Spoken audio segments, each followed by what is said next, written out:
For my part in this allegory, I'm not going to make the same mistakes my father made.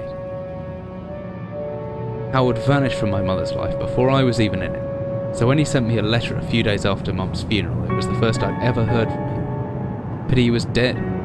Writing from beyond the grave must be a genetic habit in my bloodline.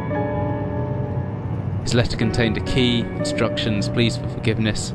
I figured the dead don't have much use for absolution, so I turned to his prophetic passing, which he inexplicably expected to come any day.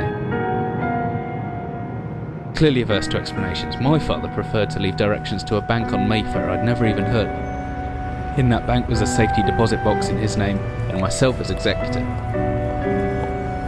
Of course, I went, as he knew I would. I discovered that despite the evidence, he'd been legally declared dead almost 30 years ago, and so the old book and collection of notes I found had, in the eyes of the law, been mine all this time.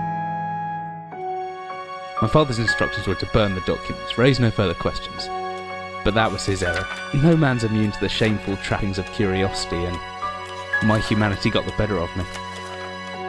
The university I taught at was world renowned for two things: physics and linguistics.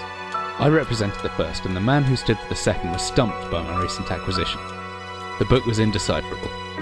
The notes, however, showed a location somewhere in uninhabited northern Greenland. It took me almost a year to book the last flight I'd ever taken.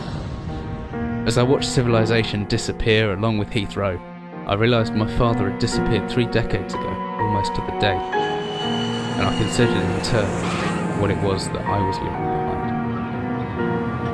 We landed on a strip of ice a few feet wide, and within minutes I was pulling away on a chartered boat, beginning the 12-hour journey that would lead me into my past.